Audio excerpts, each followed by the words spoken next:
Shalom, Assalamualaikum warahmatullahi wabarakatuh. Om Swastiastu, Namo Buddhaya, Salam Kebajikan.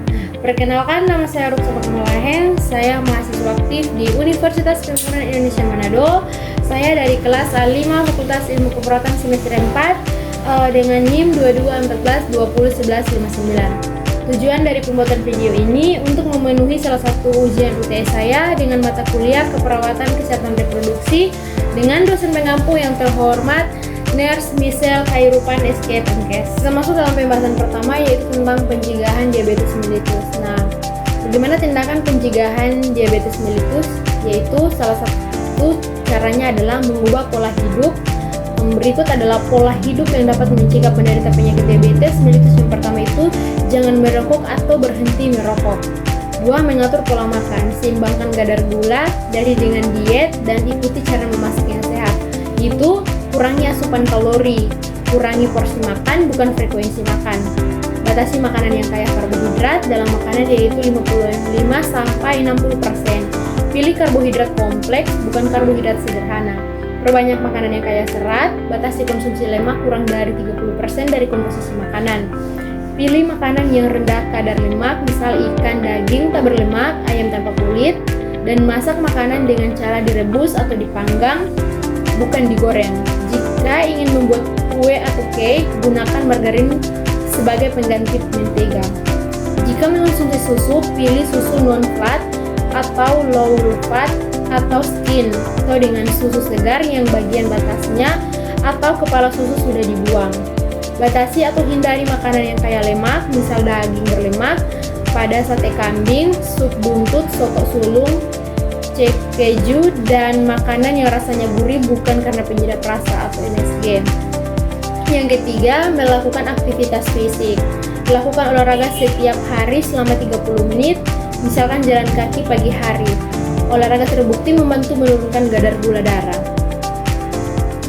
Tetapi perlu diingat bahwa olahraga tidak dianjurkan jika kondisi penderita sebagai berikut, yaitu kadar gula darah puasa lebih dari 250, ada bahaya dehidrasi atau denyut jantung terlalu cepat, atau kadar gula darah sewaktu kurang dari 100, ada bahaya hipoklemia atau sakit, ada bahaya cedera atau hipoklemia.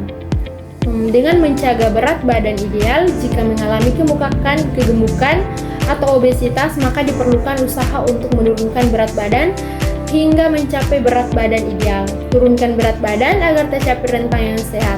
Berat badan yang berlebihan dengan timbunan lemak akan menyebabkan insulin tidak mampu bekerja efektif.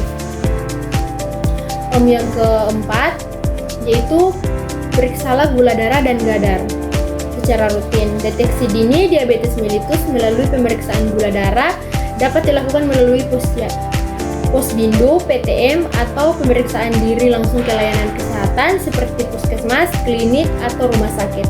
Pemeriksaan setidaknya dilakukan 1 kali dalam setahun agar dapat mengenali secara dini penyakit diabetes mellitus.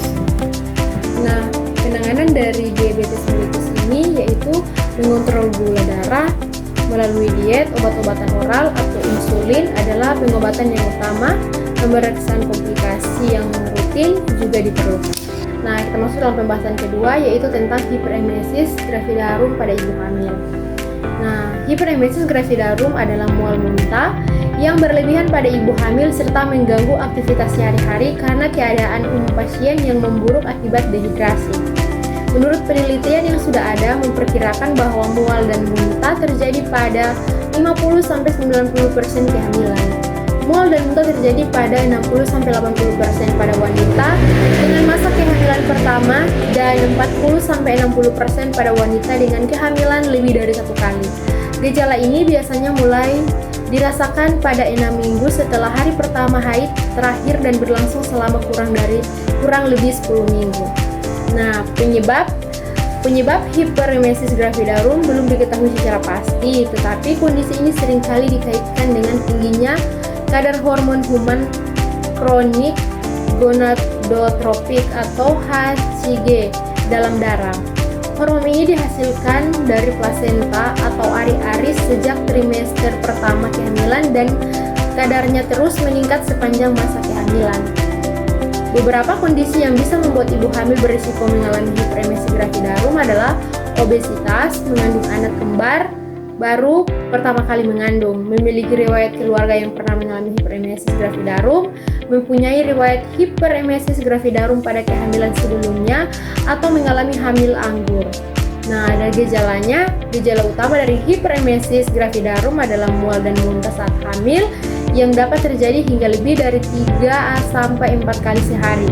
Kondisi ini bisa mengakibatkan hilang nafsu makan dan turunnya berat badan. Muntah yang berlebihan juga dapat menyebabkan ibu hamil mengalami pusing, lemas, dan dehidrasi. Gejala lain yang dapat dialami oleh ibu hamil pada kondisi hiperemesis gravidarum yaitu sakit kepala, sangat sensitif terhadap bau, produksi air liur berlebihan, konstipasi ataupun jantung berdebar. Gejala ini biasanya muncul di usia kehamilan 4-6 minggu dan mulai mereda pada usia kehamilan 14-20 minggu. Nah, cara mencegah belum diketahui secara pasti bagaimana cara untuk mencegah hiperemesis gravidarum.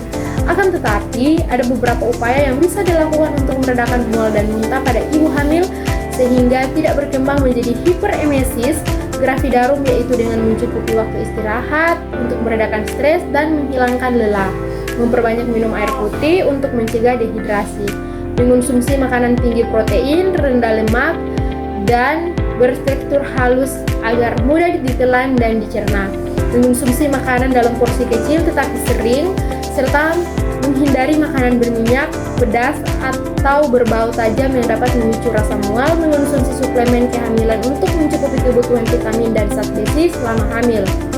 Jika sudah melakukan beberapa metode pencegahan di atas, tetapi masih bergejala dan semakin memperberat, maka segera berobat dan kontrol kembali dengan dokter kandungan. Itulah pembahasan dari saya. Kiranya dalam pembahasan tersebut bisa bermanfaat buat kita semua. Terima kasih.